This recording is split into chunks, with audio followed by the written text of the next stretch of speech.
Hello students, welcome to Brainipedia Skills. My name is Raghav Dadij and beta today we will discuss about integration by substitution. Right?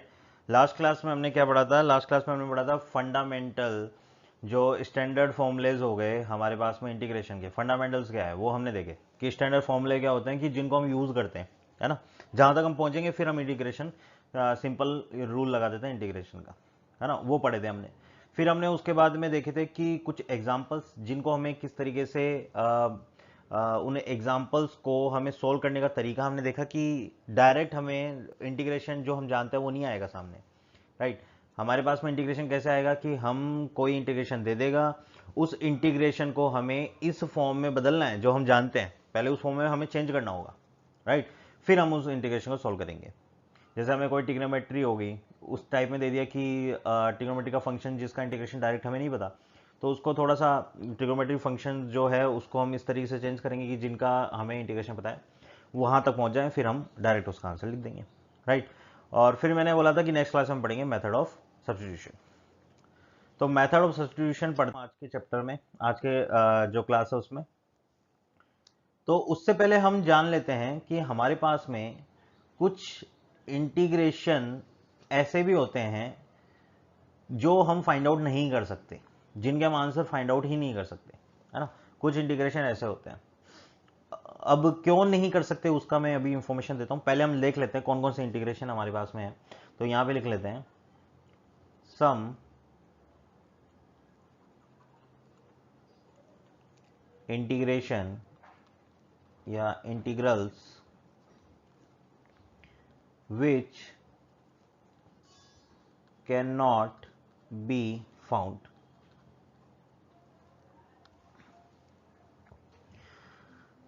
Right. अब ये हमारे पास में integral क्या क्या होंगे वो हम लिख लेते हैं। पहला है हमारे पास जैसे integration of sine x divide by x d x. इसका इंटीग्रेशन बिल्कुल हम फाइंड आउट नहीं कर पाएंगे। क्यों नहीं कर पाएंगे अभी मैं बताऊंगा। नेक्स्ट हमारे पास में हो गया जैसे cos x upon x, right. Next हमारे पास में हो गया 1 अपॉन लॉग एक्स। नेक्स्ट हमारे पास में हो गया अंडर रूट में इंटीग्रेशन ऑफ अंडर रूट में 1 माइनस के स्क्वायर साइन स्क्वायर एक्स, है ना। के कोई कांस्टेंट है हमारे पास। नेक्स्ट हमारे पास में हो गया अंडर रूट में साइन एक्स। नेक्स्ट हमारे पास में हो गया साइन एक्स स्क्वायर। नेक्स्ट हो गया cos x square d x, है ना। कुछ मैं लिख रहा हूँ जिनका हमें इंटीग्रेशन हमें फाइंड आउट नहीं होगा। अगर आपके दोस्त ये देते हैं आपको कि इसका इंटीग्रेशन फाइंड आउट करो, तो उनको बोल देना कि ये इंटीग्रेशन ऐसे हैं जिनका इंटीग्रेशन कांट भी फाइंड आउट, है ना। इस तरीके से बोल देना उनको पहले ही कि इनका इंटीग्रेशन हमें पता है, नहीं निकाल सकते। ई की पावर माइनस एक्स स्क्वायर हो गया। नेक्स्ट अगर मैं बात करता हूँ ई की पावर एक्स स्क्वायर हो गया। नेक्स्ट अगर मैं बात करता हूँ 1 प्लस एक्स स्क्वायर और ये 1/3 उसकी पावर होल पावर, तो इसको मैंने ये लिख दिया। नेक्स्ट अगर मैं बात करता हूँ 1 प्लस एक्स क्यूब, है ना।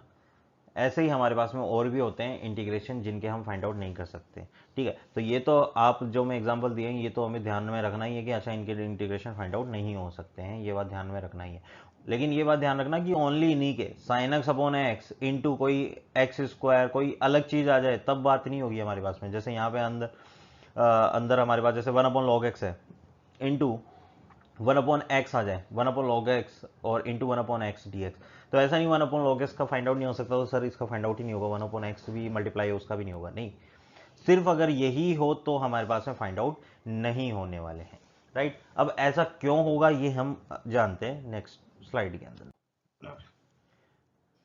अब जो इंटीग्रेशन हमारे पास में बोला गया वो हम किस तरीके से आता है हमारे पास में, अगर मैं बात करता हूं कि ये कोई इंटीग्रेशन में एफ एक्स डी एक्स करता हूं तो मेरे पास में आता है जी एक्स प्लस सी, है ना। और हम जानते हैं एफ एक्स का इंटीग्रेशन हमारे पास में है जी एक्स, एंड जो जी एक्स है उसका अगर मैं बात करता हूं डेरिवेटिव हमारे पास में है एफ एक्स, राइट। तो ये हम जानते हैं एफ एक्स का इंटीग्रेशन जी एक्स हो गया एंड जी एक्स का जो डेरिवेटिव वो मेरे पास एफ एक्स आ जाएगा। राइट।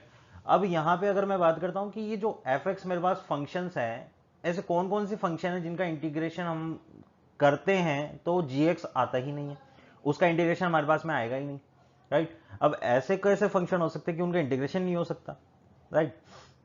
तो इसके लिए अगर मैं बात करता हूं कि ये इंटीग्रेशन एफ एक्स कुछ ऐसे हैं, जो इंटीग्रल्स ऐसे हैं जिनका अगर मैं इंटीग्रेशन करता हूं तो हमारे पास में डायरेक्टली कोई सिंपल जो हमारे पास में सिंपल जी एक्स नहीं आएगा, डायरेक्ट हमारे पास में कोई सिंपल जी एक्स नहीं आएगा। राइट। अब सिंपल जी एक्स नहीं आएगा, इसका मीनिंग क्या है हमारे पास कि जैसे पहले एक नोट करके लिख लो इसमें, फिर मैं इस बात को बताता हूं आपको अच्छे से। इसमें लिख लो,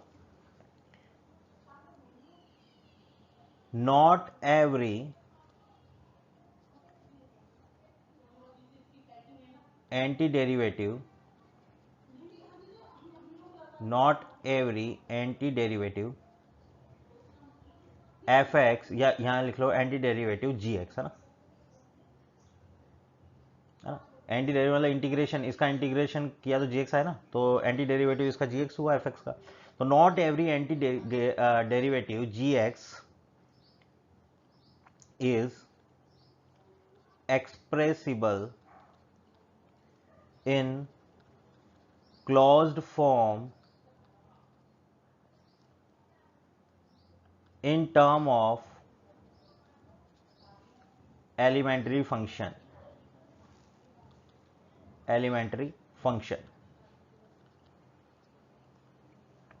such as polynomial, trigonometric, logarithmic,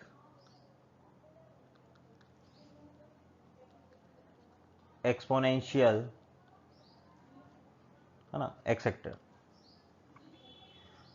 अब ये हमारे पास क्या बात बोलेगी कि not every anti derivative g x is expressible in close form in term of elementary function such as polynomial. ये तो यहाँ पे हमारे पास में इंपॉर्टेंट क्या है, एलिमेंट्री फंक्शन और क्लोज्ड फॉर्म, ये इंपॉर्टेंट है हमारे पास।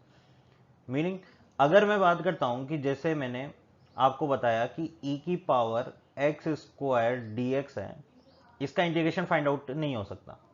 लेकिन आप बोलोगे सर क्यों नहीं हो सकता, अगर मैं बात करूं e की पावर x है, उसका मैं एक्सपेंशन खोलता हूं तो e की पावर x का एक्सपेंशन क्या होता है हमारे पास, 1 plus x to the power 1 1 factorial, x to the power 2 2 factorial, x to the power 3 3 factorial, plus ये हमारे पास सोन चलेगा। राइट। तो इसको मैं यहां लिख लेता हूं, e की पावर एक्स स्क्वायर कर देंगे तो यहां पे क्या आ जाएगा, 1 प्लस एक्स की जगह मैं एक्स स्क्वायर लिख दूंगा divide by 1 factorial, plus x square, तो एक्स स्क्वायर का whole square divide by 2 factorial, plus x square the whole power 3 divide by 3 factorial, plus ये मेरे पास चल रहा है और ये मेरे पास में इसका इंटीग्रेशन। तो इसका इंटीग्रेशन तो हम कर सकते हैं सर, फाइंड आउट कैसे करेंगे, एक्स स्क्वायर है, सबसे पहले तो इंटीग्रेशन हमारे पास डी एक्स सब पे अलग अलग चला जाएगा और ये कैसा आ जाएगा मेरे पास में, यहाँ मैं आंसर लिखता हूँ इसका, देखो क्या आंसर आ रहा है। तो 1 का तो एक्स आ जाएगा, प्लस एक्स स्क्वायर का x cube divide by 3, plus ये एक्स की पावर 4 हो जाएगा तो उसका आ जाएगा एक्स की power 5 divide by 5 into 2 factorial, plus ये चलता रहेगा हमारे पास। राइट। तो यही चीज हमारे पास में अगर मैं देखूं तो ये प्लस सी कोई कांस्टेंट, ये आंसर आ रहा है मेरे पास। अब ये जो आंसर आ रहा है ये मेरे पास में एलिमेंट्री फंक्शन नहीं है जो क्लोज्ड फॉर्म में हो, क्योंकि ये इन्फाइनेटली जा रहा है बेटा हमारे पास, इन्फाइनेटली आगे आंसर जा रहा है हमारे पास में। राइट। तो ये मेरे पास इन्फाइनेटली जा रहा है, तो यहां पे हम कह देंगे कि इन जो फंक्शन है e की पावर एक्स स्क्वायर, ये जो है ये कांट बी इंटीग्रल्स जिनके फाइंड आउट नहीं हो सकते, ये इंटीग्रल्स ऐसे हैं जिनका इंटीग्रेशन फाइंड आउट नहीं हो सकता। तो हम ये बात इसलिए बोल देते हैं क्योंकि ये मेरे पास में जो हमारे पास में ये जो आंसर आ रहा है ये मेरे पास क्लोज फॉर्म में नहीं आ रहा एलिमेंट्री फंक्शन में, तो हम कह सकते हैं कि इनके इंटीग्रेशन फाइंड आउट नहीं हो सकते। राइट। ओके, ये बात हमें समझ में आई, क्योंकि अगर मैं बात करता हूं तो ये बात तो हमें समझ में आती है कि कोई फंक्शन है एफ एक्स, उसका इंटीग्रेशन जी एक्स होता है, तो जो जी एक्स है उसका डेरिवेटिव करूंगा तो मेरे पास एफ एक्स आना चाहिए। तो इसका अगर मैं डेरिवेटिव करूं,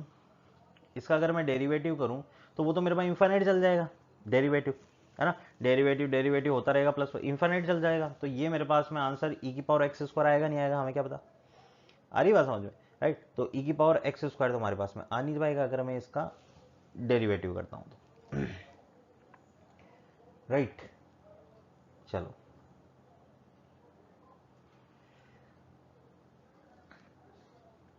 नेक्स्ट हम बात कर लेते हैं।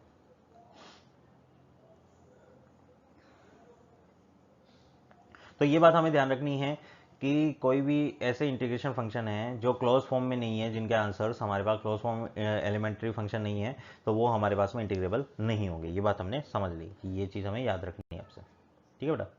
आ जाओ नेक्स्ट बात करते हैं। अब आ जाते हैं हम आज के टॉपिक जो है हमारे पास, मेथड ऑफ सब्स्टिट्यूशन। तो हम लिख लेते हैं इंटीग्रेशन बाय सब्स्टिट्यूशन। अब ये क्या है मेरे पास, इंटीग्रेशन बाय सब्स्टिट्यूशन की अगर मैं बात करूँ तो इसमें सबसे पहले आप लिख लो कि अगर मेरे पास कोई इंटीग्रेशन दे रखा है एफ ऑफ, ये अंदर जी एक्स लिखा है और यहाँ पे कोई जी डैश एक्स डी एक्स लिखा है, राइट। ये अगर मेरे पास में लिखा है तो हम क्या करेंगे, जी एक्स जो है उसको लिख देंगे टी, फिर इसका डिफ्रेंशिएशन दोनों साइड करेंगे तो जी डैश एक्स ये डी एक्स इक्वल टू ये डी टी आ जाएगा इसका मेरे पास में, राइट। तो यहाँ से अगर मैं बात करता हूँ तो जी डैश एक्स डी एक्स को मैं क्या लिख सकता हूँ, डी टी। तो इसको मैं डी टी लिख सकता हूँ। तो ये फंक्शन क्या बन गया मेरे पास, एफ ऑफ जी एक्स को मैंने टी माना है तो जी एक्स की जगह मैं टी लिख दूंगा, and g dash x d x को मैं डी टी लिख दूंगा। तो ये फंक्शन अब मेरे पास इजीली इंटीग्रेशन कर सकते हैं हम इस फंक्शन का, राइट। तो ऐसे हम सब्स्टिट्यूट रखेंगे कि जिससे हमारे पास में जो इंटीग्रेशन है वो ईजी हो जाए, ठीक है बेटा, जिससे हमारे पास में सब्स्टिट्यूशन ईजी हो जाए। तो ये काम हमें करना होगा, राइट। चलो नेक्स्ट हम देखते हैं, एग्जाम्पल से समझते हैं कि किस तरीके से हमें सब्स्टिट्यूशन करना होगा। तो पहला एग्जाम्पल हम ले लेते हैं। जैसे मेरे पास में आ गया साइन, अगर मैं बात करूं, सबसे पहला तो हम इजी एग्जाम्पल लेते हैं, साइन 2x प्लस 4 dx ये है। तो इसका अगर मुझे इंटीग्रेशन करना है तो सबसे पहले मैं क्या करूंगा बेटा, 2x प्लस 4 को t मान लूंगा। तो फिर इसका इंटीग्रेशन क्या हो जाएगा, 2 into d x equal to d t. तो डी एक्स इक्वल टू क्या आ जाएगा, d t divide by 2, right. तो यहाँ पे मैं इसको क्या लिख सकता हूँ, फिर देखो फर्दर इसको लिख सकते हैं साइन 2x प्लस 4 को t लिख दिया तो साइन t, और dx को मैं लिख सकता हूँ dt डिवाइड बाई 2, तो 1/2 बार आ जाएगा मेरे पास, राइट। तो अब तो ये मेरे पास 1/2 और साइन t का क्या हो जाता है मेरे पास, माइनस का cos t प्लस c। लेकिन यहाँ तक नहीं छोड़ना है, आगे हमें क्या करना है, जो हमने t माना है उसको सब्स्टिट्यूट कर देना है यहाँ पे, ध्यान रखना। 1/2 cos t को मैं लिख दिया 2x प्लस 4 प्लस c। तो ये हमारा आंसर हो जाएगा इसका, यह है बेटा समझ में। तो ये हमारे पास में सिंपल इसका आंसर हो जाएगा, राइट। तो मैंने आपको बताया भी था पिछली क्लास के अंदर, एक नोट करके भी लिखाया था कि हमें डायरेक्ट भी ध्यान रखना है, फंक्शन है f a x plus b d x है ना। तो इसका अगर मैं बात करूं, जो इंटीग्रेशन आएगा वो करेंगे तो मेरे पास कोई जी एक्स फंक्शन आ रहा होगा, है ना। तो g a x plus b आ रहा होगा function, divided by a x plus b है, इसका मैं क्या कर दूंगा, ए एक्स प्लस बी जो है इसका डिफ्रेंशिएशन करके डिवाइड लगा दूंगा उसका, अगर ये लीनियर है तो। ए एक्स प्लस बी वैसे लीनियर ही दिख रहा है मेरे को, तो लीनियर है तो ए एक्स प्लस बी का डिफ्रेंशिएशन का डिवाइड लगा दूंगा मैं यहाँ पे, है ना। तो ये बात हमने समझ ली थी, प्लस सी, तो ये आंसर होगा इसका। चलो नेक्स्ट देखते हैं हम, नेक्स्ट एग्जांपल देखते हैं। अगर मेरे पास में है साइन के अंदर थीटा लिखा हुआ है log x और divided by x d x, तो अब हम क्या करें, देखो सब्स्टिट्यूशन हम किस तरीके से बनाएंगे कि dx है उसके साथ में वो चीज़ हमारे पास में हो, है ना। वैसे नहीं भी हो तो भी हम आगे जो कई क्वेश्चन ऐसे भी आते हैं कि हमें बनाने पड़ते हैं, काफ़ी थिंकिंग सोचना पड़ता है। अभी जो इजी है उनमें तो हम दिख रहा है हमें कि ये dx है, उसके साथ में x है, 1/x है, एक तरह से x, ये 1/x है ना, जो x लिखा है इंटू 1/x है। तो यहाँ से मुझे समझ में आ रहा है कि मैं अगर log x को t मान लूँ तो log x का differentiation 1/x into d x equal to d t. तो 1/x dx को मैं dt लिख सकता हूँ, यानी इसको मैं dt लिख सकता हूँ।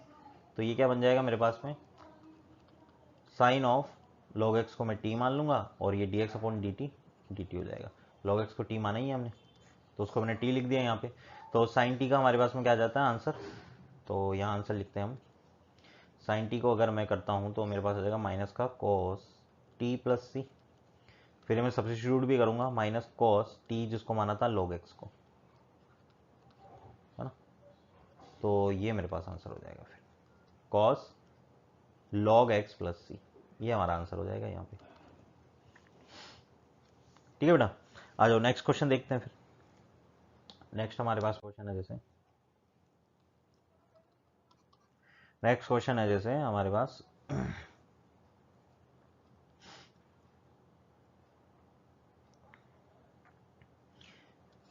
1/3x प्लस 4dx, ये है जैसे। अब इसको अगर मुझे करना है तो मैं क्या करूँगा, 3x प्लस 4 को t मान लूँगा और 3dx equal to dt, right. तो यहाँ से मेरे पास में dx इक्वल टू कितना आ जाएगा, dt डिवाइड बाई 3, और तो इसको मैं लिख सकता हूँ 1/3x प्लस 4 को मैंने क्या माना t, तो 1/t, और dx की जगह मैं लिख दूंगा dt डिवाइडेड बाई 3, तो 1/3 बाहर लिख देंगे, तो इक्वल टू, इसको फिर मैं डायरेक्ट सॉल्व कर लेता हूँ ना। तो इसको हम लिख देंगे 1 डिवाइडेड बाई 3, 1/t का आ जाएगा मेरे पास में log ऑफ t प्लस सी, तो ये आ जाएगा 1/3 log, और यहाँ पे हमारे पास क्या है, t कौन है, t हमारे पास 3x प्लस 4, तो ये मैं लिख लूँगा 3x प्लस 4 प्लस सी, राइट। तो ये मेरे पास में इसका आंसर हो जाएगा। नेक्स्ट एग्जांपल देखते हैं फिर। नेक्स्ट एग्जांपल हमारे पास में है जैसे एक और कोई सिंपल सा हम एग्जांपल देख लेते हैं। आपको सोचना है इस बार जो मैं एग्जांपल दे रहा हूँ उसमें। जैसे हमारे पास में आ गया सेक स्क्वायर 3x प्लस 4, है ना। तो यहाँ पे 2x माइनस कर लो तो कि थोड़ा अलग लगे हमें, है ना, सेम ही सेम हो जाएगा ये तो 2x प्लस 3dx। तो बताओ इसमें क्या करेंगे, बिल्कुल 2x प्लस 3 को हम क्या मान लेंगे t, तो 2dx इक्वल टू dt, तो dx इक्वल टू क्या आ जाएगा मेरे पास में dt डिवाइड बाई 2। तो ये मेरे को फर्दर क्या बन जाएगा, सेक स्क्वायर 2x प्लस 3 को t माना, तो सेक स्क्वायर t dx को मैं dt डिवाइड बाई 2 लिखूंगा, तो बाई 2 यहाँ लिख दिया, तो ये आ जाएगा 1/2, है ना। और सेक स्क्वायर t का क्या आता है मेरे पास 10x, 10t, x ने t एक प्लस सी, तो इसको मैं आगे फर्दर लिखूंगा 1/2 10 t की जगह मैं लिख दूंगा 2x प्लस 3 प्लस सी, राइट। तो ये हमारे पास आंसर हो जाएगा, राइट। तो इस तरीके से हमें सब्स्टिट्यूट करना है। अब हम देख लेते हैं एक और एग्जांपल। इस एग्जांपल में हमें क्या करना है वो हम देख लेते हैं कि जैसे हमारे पास में आ गया इंटीग्रेशन ऑफ e की पावर 2 tan इनवर्स x, है ना, e की power 2 tan inverse x divide by 1 plus x square d x, ये आ गया मेरे पास। इसका इंटीग्रेशन आपको करना है। तो बेटा हम क्या कर सकते हैं इसके अंदर, हम ऐसा काम कर सकते हैं, या तो मैं मान लेता हूं tan इनवर्स x को t, राइट, या मैं मान लूंगा 2 tan इनवर्स x को t। मतलब ऐसा नहीं है कि इसको मान लिया इसको मान लिया तो नहीं होगा सोल्व, है ना। तो बस हमें मेथड सही रखना है, ये बात ध्यान रखना है। टेन देखो दोनों से ही हम देखते हैं क्या होता है। tan इनवर्स x को अगर मैं t मानता हूं तो क्या आता है 1/1 plus x square d x equal to आ जाएगा dt, राइट। तो इसको मैं फर्दर क्या लिख सकता हूँ, देखो e की पावर 2 और tan इनवर्स x को t माना है तो ये मैंने t लिख दिया यहाँ पे, देखो tan इनवर्स x को t माना तो यहाँ t लिख दिया, और into D x upon 1 plus x square को मैं डी टी लिख दूंगा तो ये डी टी हो जाएगा। सही बात है। तो यहाँ से इसको मैं सोल्व करना चाहूँगा, तो अब मैं अगर देख रहा हूँ तो ई की पावर एक्स का तो हम जानते हैं ई की पावर एक्स होता है आंसर, ई की पावर 2t का 2x का क्या होगा, है ना। तो ई की पावर 2x का क्या होगा वो हमें देखना है। तो हम क्या करेंगे, अगेन 2t को मैं कोई z मान लूंगा, ठीक है बेटा। 2t को मैं z मान लूंगा, अगेन सब्स्टिट्यूट किया है ये देखना, इसमें 2t को मैं z मान लूंगा तो 2 times of dt equal to मेरे पास dz आ जाएगा, राइट। वैसे तो ये मैं डायरेक्ट इसको करके बता सकता हूँ इसका, कि f a x plus b मैंने बताया था कि उसका अगर मेरे को इंटीग्रेशन करना है तो जो उसका इंटीग्रेशन आता है वो लिख दो डायरेक्ट, और डिवाइड में जो मेरे पास में लीनियर है 2t लीनियर है कोई, उसका डिफ्रेंशिएशन का डिवाइड दे दो, है ना। लेकिन मैं एक इस तरीके से भी करा रहा हूँ कि अच्छा डबल सब्सटीट्यूशन भी कर सकते हो आप, हाँ बिल्कुल। तो 2t को मैंने z लिखा, 2 times of dt equal to dz आ गया, तो dt equal to dz divide by 2, right. तो इसको मैं फर्दर क्या लिख सकता हूँ फिर, इसको मैं फर्दर लूंगा e की पावर 2t को मैंने z लिख लिया, dt equal to dz divide by 2, यानी 1/2 बाहर लिख दिया, अब इक्वल टू आ जाएगा 1/2। e की पावर z का क्या होता है, e की पावर z ही होता है, प्लस सी। अब e की पावर z तो छोड़ूंगा नहीं, 1/2 e की पावर z को क्या माना है 2t, तो 2t लिखूंगा 2। अब t को क्या माना था, t को मैं tan इनवर्स x, तो यहाँ पे tan इनवर्स x लिखूंगा, है ना, प्लस सी। तो ये आंसर हो गया मेरे पास, ठीक है। अब मैंने क्या बताया आपको कि अच्छा 2 tan इनवर्स को भी मैं t मान सकता था क्या इसके अंदर, बिल्कुल। तो 2 tan इनवर्स को t मानूंगा तो 2/1 plus x square d x equal to d t आ जाएगा, राइट। तो d x upon 1 plus x square का जो है, इस 2 को मैंने यहाँ भेज दिया, डी टी बाई 2 हो जाएगा, ठीक है। तो अब सिंपल इसको मैं क्या लिख सकता हूँ फिर, e की पावर 2 tan इनवर्स को तो t मान लिया, और D x upon 1 plus square क्या है, डी टी डिवाइड बाई 2, तो 1/2 इधर आ गया, तो 1/2, और फिर e की पावर t का तो क्या होता है, e की पावर t प्लस सी, और 1/2 e की पावर t हमने किसको माना 2 tan इनवर्स, तो 2 tan इनवर्स x और प्लस सी, राइट। तो ये हमारा आंसर आ गया। तो अगर मैं देखूं तो दोनों आंसर सेम है, बिल्कुल सेम है, राइट। तो ऐसा कोई मतलब हार्ड एंड फास्ट रूल नहीं है कि t इसी को ही मानना है tan इनवर्स x को ही, है ना। हो सकता है कोई 2 tan इनवर्स x को t मान के कर दिया क्वेश्चन, कोई इसको करके कर दिया, आंसर सेम आने हैं, बस ये बात ध्यान रखना, और मेथड सही होना चाहिए जो हमें यूज़ करना है, राइट। सब्स्टिट्यूशन करेक्ट होना चाहिए कि हम हाँ इस तरीके से कर सकते हैं। तो इसमें कोई ऐसा कुछ नहीं है कि कोई क्वेश्चन आया तो उसमें हार्ड एंड फास्ट रूल है कि इसी को टी मानना है। आप ऐसा हो सकता है कि आप रैंडम किसी को टी मान के भी हो सकता है कि आपने कर दिया उसको, है ना, क्वेश्चन हो सकता है। पर डिफरेंस क्या होगा कि लेंदीपन का डिफरेंस होगा, कि क्वेश्चन हो सकता है कि आपने किसी और को टी माना, वो 5 मिनट्स ले ले, 5 मिनट ले ले, और इधर अगर ये क्वेश्चन 2 मिनट में हो रहा है ना, तो ये बेटर था। अगर आप देखो तो ये राइट हैंड साइड में देखो कितना सा कम लिखना पड़ रहा है मेरे को, है ना, इतने से में ही काम हो गया, और इस वाले के अंदर पूरा लिखना पड़ा, तो ये ज़्यादा टाइम लिया, ये कम टाइम लिया, है ना। तो 2 tan इनवर्स x को t मानना इस बेनिफिशियल है यार, राइट। तो ऐसे भी हम देख सकते हैं। आ जाओ नेक्स्ट क्वेश्चन देखते हैं फिर। नेक्स्ट क्वेश्चन हमारे पास जैसे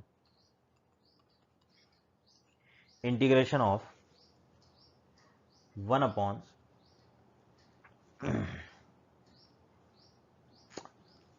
चलो इसको ऐसा करो, क्वेश्चन लिखो, इंटीग्रेशन ऑफ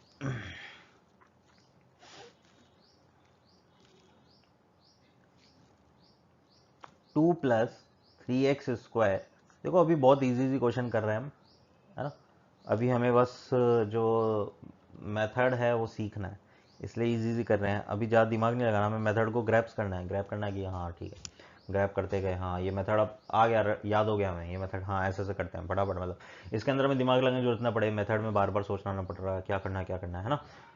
वहाँ तक पहुँचने के बाद में फिर हम हार्ड क्वेश्चन करने वाले हैं बाद में, है ना। एक बार हम सीख लें फिर प्रैक्टिस करेंगे, तो वैसे ही हम एडवांस लेवल की प्रैक्टिस करने वाले हैं, है ना। और मैं तो क्वेश्चन ऐसे ऐसे कराने वाला हूँ, आप ऐसे हो जाओगे और सर गजब मजा आ गया। तो अब यहाँ पे अगर मैं बात करता हूँ 2 plus 3x square upon x square 1 plus x square d x, तो इस क्वेश्चन में हम क्या करेंगे, तो इसमें क्या सब्स्टिट्यूट करना है, तो आपको मैं 10 सेकेंड देता हूँ, सोचो इसमें हम क्या कर सकते हैं, किस तरीके से इसको सोल्व करेंगे। अब सब्स्टिट्यूट करना है या नहीं करना वो भी सोचना है आपको, कि बिना सब्स्टिट्यूट हुए भी हो सकता है या नहीं हो सकता, है ना। सारी चीज़ सोचनी है आपको कि हम कैसे इसको क्वेश्चन को कर सकते हैं, ठीक है। तो सोचो इसको क्या करें।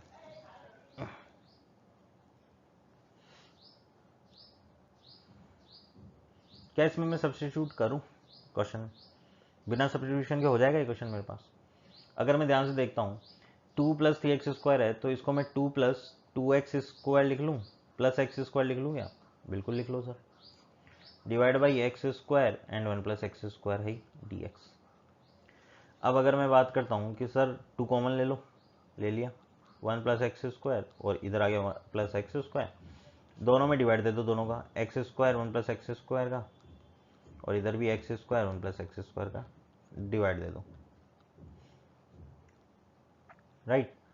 अब अगर मैं देखता हूँ यहाँ तो ये गायब हो गया, 1 + x² 1 + x², 2/x बचा, तो एक तो इंटीग्रेशन हमारे पास क्या बचा, यहाँ x² गायब हो गया है ना, तो लिख लेते हैं हम इसको। ये मेरे पास में आ जाएगा 2 डिवाइड बाई x², इसको मैं dx अलग लिख लेता हूँ प्लस, और दूसरा क्या है 1/1 + x², इसको भी मैं dx अलग लिख लेता हूँ। तो 2/x² का हम कैसे करेंगे, x⁻⁻2 मान लें 2 dx प्लस इसका तो मैं डायरेक्ट लिख दूंगा tan इनवर्स x, सही है, इसका tan इनवर्स x हो जाएगा डायरेक्ट। अगर यहाँ पे a होता तो ये 1/a tan inverse x by a लिखते हैं ना, a तो 1 है तो tan इनवर्स x लिख दो डायरेक्ट, और इसका क्या हो जाएगा 2 x⁻⁻2 + 1 डिवाइड बाई -2 + 1, ये तो करते हैं हम x⁻n का, plus tan inverse x plus c, ये आंसर आ जाएगा। तो इसको फर्दर सोल्व कर लें तो क्या आ रहा है 1 - 2 माइनस, तो माइनस का 2 divide by x plus tan inverse x plus c, तो बेटा ये हमारा इसका आंसर हो जाएगा -2/x plus tan inverse x plus c, इसका राइट आंसर हो जाएगा। ठीक है, चलो नेक्स्ट क्वेश्चन देख लेते हैं फिर। बेटा ये आ तो रहा है समझ में आपको हमने क्या किया इस क्वेश्चन के अंदर, है ना। तो इसके अंदर हम सिंपल हमने चेंज कर दिया, हमने मतलब क्या किया हमने कि दो अलग अलग डिवाइड देके उनको सिंप्लीफाइड करके फिर हमने जो इंटीग्रेशन हम जानते थे वो हमने लिख लिए।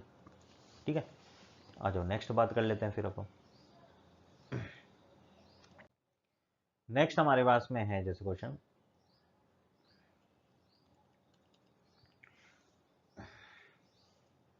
अब जैसे हमारे पास में कोई क्वेश्चन आया, नोट करके पहले लिखा देता हूं मैं क्वेश्चन से पहले ना, नोट करके लिख लो, यहाँ लिख लो नोट।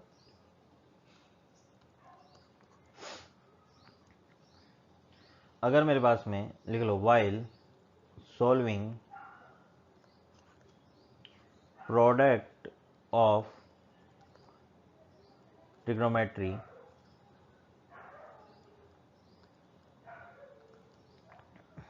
use following identities। जैसे फॉर एग्जांपल अगर मैं बात करूं, हमारे पास में है sin mx and cos nx, है ना। ये अगर मेरे पास में दे रखा हो तो इसको हम आइडेंटिटी कर दें, 2 sin mx cos mx क्या हो जाता है, तो यहाँ तो मैं 2 लिखा नहीं तो 1/2 ऑफ, यहाँ लिख लूँगा sin mx माइनस nx, तो m माइनस nx प्लस यहाँ पे आ जाएगा cos, राइट। साइन वाला है, साइन एंड कॉस है, तो यहाँ तो दोनों में साइन आएगा, कॉस वाले में आता है वो तो, है ना, तो दोनों में साइन आ जाएगा मेरे पास में, sine m minus n x plus sine m plus n x, तो इस तरीके से मैं लिख लूँगा। सेकंड अगर मैं बात करता हूँ, यहाँ पे भी साइन एम एक्स है और इधर भी साइन एन एक्स है, तो हम क्या लिखेंगे 1/2, अब कॉस की यूज़ हो जाएगा मेरे पास, cos m minus n x, है ना, m minus n x minus cos m plus n x. ये आइडेंटिटीज हमने पढ़ी है ट्रिग्नोमेट्री में। थर्ड अगर मैं बात करूँ, दोनों कॉस हो तो cos m x cos n x, तो प्लस वाला आ जाएगा कॉस में, तो cos m minus n x plus cos m plus n x. ठीक है, इसका हम यूज़ कर लेंगे।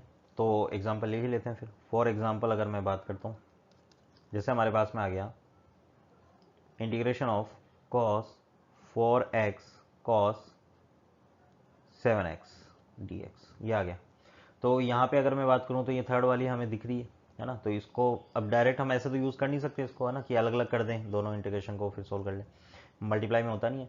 तो इसको हम क्या लिख सकते हैं, इसको हम लिख सकते हैं 1/2 times cos m minus n यानी कि 3x, 7 माइनस 4 3x हो जाएगा, plus cos m plus n यानी 11x, अब कॉस में तो हमारे पास में minus of cos of minus x cos x ही होता है, तो कोई दिक्कत नहीं है।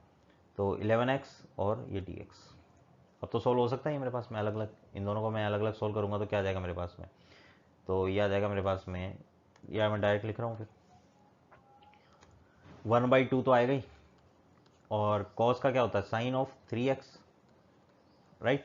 और जो ये 3x है ये लीनियर है, तो लीनियर वाले का डिफरेंशिएशन का डिवाइड, प्लस कॉस का हो जाता है साइन ऑफ 11x, ठीक है। और अगेन ये 11x क्या लीनियर, तो इसका डिवाइड यानी 11 डिवाइड बाई 11 प्लस c, तो ये हमारे पास में आंसर आ जाएगा इसका,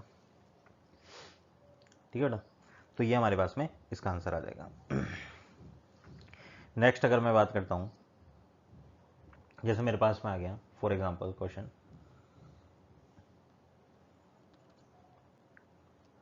क्वेश्चन हमारे पास में इंटीग्रेशन ऑफ साइन एक्स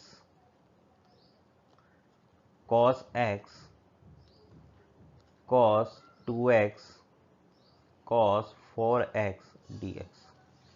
अब क्या करें, इसके अंदर हम क्या कर सकते हैं, तो क्या हम इनका यूज़ करें, ये साइन इंटू कॉस वाले का पहले इसमें यूज़ कर लिया, फिर हमारे पास कुछ आएगा फिर इधर यूज़ कर लेंगे, ऐसा करेंगे इस क्वेश्चन में, क्या करें। देखो हमेशा हमें ब्लाइंडली नहीं चलना, कोई भी क्वेश्चन आया तो हम ब्लाइंडली अच्छा वो करते थे ये कर दिया, है ना। तो हो सकता है कि वो क्वेश्चन ईजी हो, कुछ कह रहा हूँ हमें कि जल्दी हो रहा हूँ मैं, लेकिन आप बोलो नहीं मैं तो उसी मेथड से जाऊँगा जो सीखा है। ठीक है, तो यहाँ पे अगर मैं बात करता हूँ, अगर मैं 2 से मल्टीप्लाई एंड 2 से डिवाइड दे दूँ, तो 2 साइन एक्स कोस एक्स क्या होता है मेरे को बताओ, तो ये 1/2 2 साइन एक्स कोस एक्स होता है सर साइन 2x, ये आइडेंटिटी हम जानते हैं। फिर आ गई cos 2x and cos 4x dx।